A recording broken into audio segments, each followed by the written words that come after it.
The lake house had stood at the edge of Mirror Lake for over 80 years, angled just so beneath the ridge of wind-bent pines. Its paint had long since peeled, exposing the time-worn bones of cedar and ash, and the stone steps sank crookedly toward the water.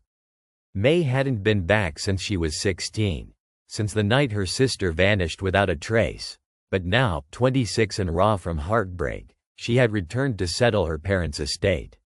The house welcomed her with eerie quiet, as though holding its ancient breath.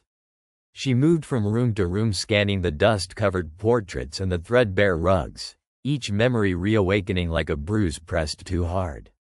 The silence inside seemed heavy, too heavy, as though the walls themselves had devoured the noise. By the third night, it was no longer just silence she noticed, but whispers. They came during the lull between winds, when the trees stilled and the lake outside grew flat as glass. Faint, maddening murmurs that seemed to seep through the cracks where floor met wall, indecipherable and urgent. May dismissed it as stress, as the echo of grief cracking open old wounds. Still, she found herself walking softly, inexplicably afraid of disturbing the air. She left lights on in each room, yet the shadows seemed undeterred, pooling low and still in corners that had no right to be so dark. The air tasted metallic, like water that had sat too long in rusty pipes. She began to wake in the middle of the night to wet footprints on the old wooden floors. Always the same pattern, leading from her bedroom down to the dock. At first, she'd presumed it was condensation from her own feet, dreams bleeding into waking. But on the fourth night, she stopped sleeping altogether, waiting instead by the window with her breath fogging the cold glass.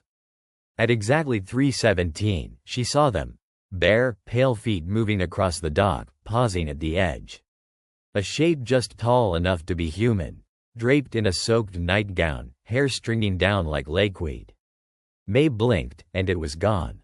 She found the nightgown the next morning, draped neatly across the foot of her bed, still damp. Her hands trembled as she picked it up, the linen chilling her skin. It was her sister's, the one she had worn the night she disappeared. May checked every door and window.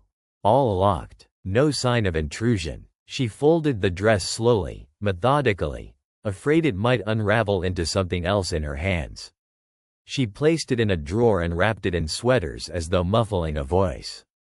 For the rest of the day, she walked stiffly through the house, tracing the grooves in the floor, searching for any trick of construction, any creak or echo that could explain away the sound of someone softly weeping behind the walls. May forced herself into routine, cleaning each room meticulously, speaking aloud to drown out the quiet. Yet each room had some hidden bitterness tucked inside it. A forgotten photo of her sister smiling too wide, an unread book with a pressed fern on page 13, her name carved too faintly beneath the windowsill.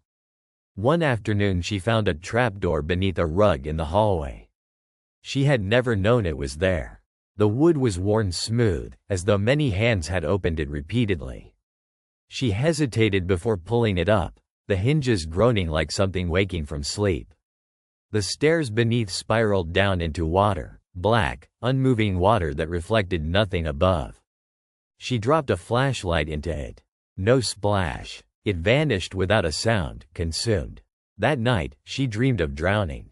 Not the struggle, but drowning as surrender, slipping downward through velvet dark silence, her lungs no longer aching. When she awoke, her pillow was damp, her fingernails caked with lake mud. The sheets were turned down as though someone had tucked her in. She didn't leave the house that day. Couldn't. The air outside had grown too thick, and every time she glanced at the dock, she saw ripples moving outward, as if something large had gently breached the surface and now hovered just beneath. On the seventh night, she stood barefoot on the dock, drawn against her will. The lake looked flat, undisturbed, save for a pale shimmer out near the center. She felt it watching, her breath plumed in mist, the trees wouldn't move. The house behind her stood dark, the windows blind. She began to cry without knowing why. Something cold and thin laced its fingers through hers. She didn't turn to look. Somewhere deep in the woods a shriek tore through the stillness, high and jagged, but it only made her grip tighten. Then came the whisper. A single word, spoken just behind her ear. Her childhood nickname. One no one had used in over a decade.